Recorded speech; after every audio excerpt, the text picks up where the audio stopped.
So radiant. Bonjour, bonjour. It's really so nice to be with you both. Thank you I'm so delighted. much. Thank you. Yeah, thanks for having me. Thank you. It's good, Deborah, to see you. It's good to Yeah, see you too. You too. And what an important topic. Yes. Yes, and critical timing for it, I realize. So, yeah, no, delighted to have an opportunity to address it. These are crazy times, and they're difficult times, and we've never been through anything like this, not a one of us.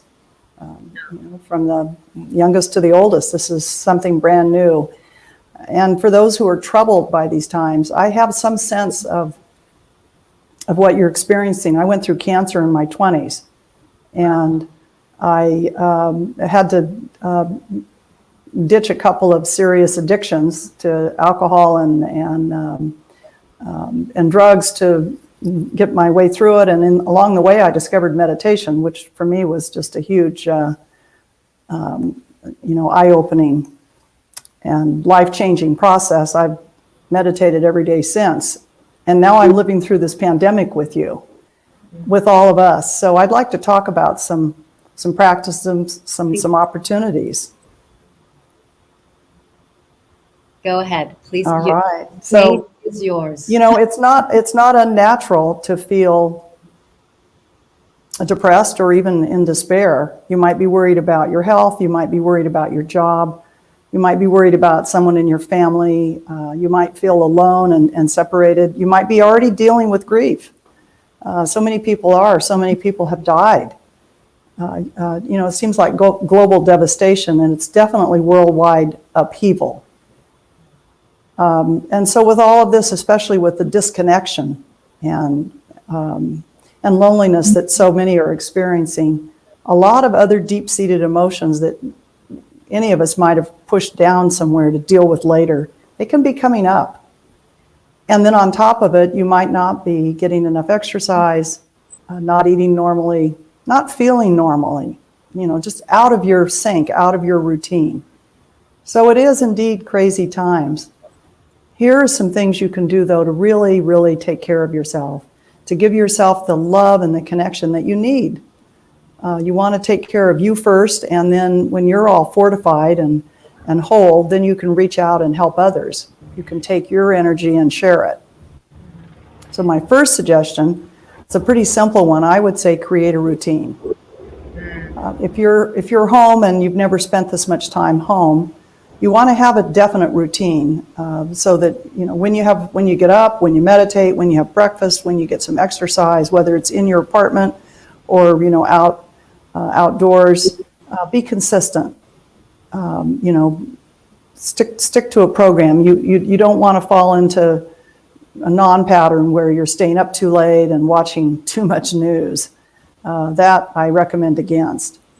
And then really take time to center yourself. Maybe you call it meditating. Maybe in addition, you have a prayer practice. Those are really strong ways to care for yourself. I'm big on that. So I really urge you to find at least 1 or 2 times a day where you just sit down and come to your center for 20 minutes. If you don't have a mantra, I teach mantra-based meditation. If you don't have one, use the sound of Om. Just hear it in your head or even say it out loud. Just use it as a way to calm down a little and find your center. Again, this is what I did to deal with cancer, and it really worked. And then I really want to encourage you to get outside if you can. There isn't everyone I've spoken to around the world, and I'm used to dealing with an international audience. People can get outdoors even if it's just to take a walk around the block. So it's really critical. And even if you're inside, you can walk around a lot, right? Do a yoga course on video. Keep active. Keep active. It's really critical that you stay in touch with others, that you're talking to people. Meet people on Zoom, meet friends on the phone. If you live with someone, you're not alone. So if you're getting too much companionship with your companion, have some separation time where you go in one end of the apartment or one end of the house and do your work or your reading, and he or she goes the other end, so that you're not getting on each other's nerves. Because these are abnormal times, so we have to find new solutions. We really do. Then I want to talk to you about how much you eat and how often you eat. If you're over the age of 30, I really counsel people that to have at least 4, if not even 6 small meals a day. Now, that doesn't mean that you add on food. It just means that you divide your food into smaller portions so that you're constantly having an even blood sugar level. So as we get older, our blood sugar level tends to tank, and especially so if we're under stress. So I really encourage you to have something to eat after you've been up. Don't wait more than an hour, and then eat again 3 hours later. Have a little something that you saved from your first meal, and then eat again at noon, and then again at 3. You're always having a little something so you don't get big dips in your blood sugar. You will find you'll get very anxious and depressed if you don't eat often enough. Mm-hmm. So, and the other thing is we don't drink enough water. We really don't. And then try to focus on, here's a chance for you to really work on your diet to make sure your food's fresh, that it's not processed. I rediscovered my kitchen. I don't know about you. I found out I had a dishwasher. I had no idea I was eating out so much. During this time. You know what I mean, right? It crept up, right? And when I thought I was cooking. Well, what a joke. I was eating almost every lunch and every dinner. I was, having food brought or picking it up. I don't think I'd ever turned the dishwasher on. So it's been a whole new lifestyle. I even planted a garden. It's not big. So even if you're living in an apartment, you can have a garden the size I planted. It's really tiny, and it's just enough lettuce and cilantro, to make a couple of things. And it's just so reassuring to see it out the window. That's So I encourage that. We've got to get our nutrients in. We've got to get our connection to Mother Earth. Then what about a little journal, maybe a gratitude journal? To think, Oprah style, write every night before you go to sleep, to write down just one thing that happened that day that you're grateful for, conversation with an old friend, something that you read online that was, inspiring, and, it can be any little thing. So I find when I talk to groups of people, I find that half of them have too much time and the other half are more like me. Now all of a sudden they're twice as busy. So if you have too much time, oh wow, here's your opportunity to develop all the things that you never had time for before. Maybe you wanted to study music, develop a musical instrument, further your interest in art, or it could be any topic, history, just anything that turns you on. Maybe you always wanted to sing. You can take a singing class now online. You can take anything online. So, be passionate about something. Join a class, really, join a class. There's just wonderful classes that you can take right now. And I'd like to just take a moment and lead you through a little meditation to kind of get your meditation muscle working there, okay? So just close your eyes for a moment. And let's all rest our hand on our center of our chest, on our heart chakra. It's right in the center of your chest, right at your breastbone. Just take a deep breath into it. Great. Yeah, just take another deep breath right into your heart chakra. It's right in the center. Just put your attention there and feel it expand. It'll get warm. It really will. It'll get warm. It loves the attention that you're putting on it. Just feel this part of you. This is the seat of your ability to receive love and give love. Just feel it expanding. And as you breathe out from that center, just release any worry you have, any despair, any concerns. We don't need to hold them in our center. We can just let go of them.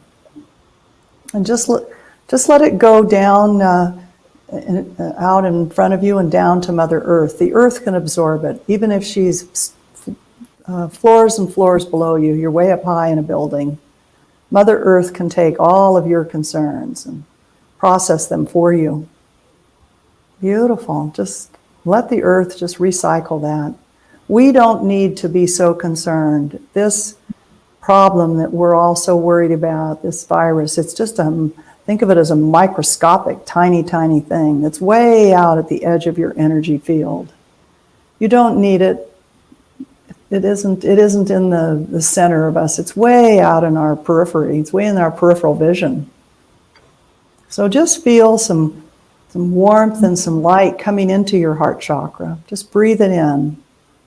Just feel all that light. It might be white for you, it might be golden. Just let it swirl into not just your heart, but every fiber of your being, every cell in your body. Just feel it swirling. And let's take that light from our heart and let's focus on having it go through our entire body, down our arms, down our core, down our legs, right into the earth. We're just giving Mother Earth now our light as she gives us hers. And now let's take that light the other way. That light in our heart, let's focus on bringing it up through our throat, up through our head, and sending it right up through our crown chakra, right in the center of our top of our head, and right up into the sky. Beautiful. Just send it right up and connect with the star if you like, or this full moon we're experiencing right now. So amazing, this full moon. And still with your eyes closed and still with your hand on your heart, let's think of the number 444. It's a number that calms the nervous system. It's so easy. Anytime you're anxious or feeling out of balance or depressed or not okay, just remember, just breathe in mentally, 444. Let's do it all together. So we breathe in 4 counts. We hold it 4 counts. We breathe out 4 counts. Let's do that again. Breathing in, 1, 2, 3, 4. Holding, 1, 2, 3, 4. Breathing out, 1, 2, 3, 4. Let's do that one more time. Breathing in, holding, breathing out. Beautiful. That's just peaceful, slow breathing. Connects you to spirit, connects you to your higher self. That's why we call it respiration, right? We're breathing in our own spirit. Feel how peaceful you feel right now. You are safe. You're really safe in the hands of the Mother, and safe in the hands of Mother Earth. And your heart chakra, you can always come to this place in the center of your own chest. And just be here and breathe here and feel so, so, so safe. And know that you're safe in yourself. Your heart chakra is one of the brightest, most beautiful places that you can access the truth of who you are. This truth of who you really are goes way beyond the moment. We have emotions in the moment where we might feel depressed or anxious or even full of despair. But way beyond that moment of struggle and deep within you in your core is who you really are. Your heart knows best who you are. And your heart loves you, and you love your heart. Thank you so much, Deborah. Very welcome. Very welcome. Thank you so much, Deborah. This is so beautiful. Yeah, no, delightful being with you. Thank you Like so your much for rainbow. your lovely advice and practice. They were very practical. Yes, very efficient. Very concrete. practical. Yeah. Well, I honor your work, and I value your work, and I wish you all success with it. Thank you Thank very you. much. Namaste. You. You are a rainbow. You are a Yes, rainbow. definitely. Beautiful. Beautiful. Deborah. Take care. Thank you so And we have much. another extract of the film, I think. Yes, Now, yes. okay. Oh, Thank great. We can see a few seconds of the film. If you want to see the film, because I saw some message on Vimeo, it's in the funnel. You can find the film for just $4. You can buy the film forever. And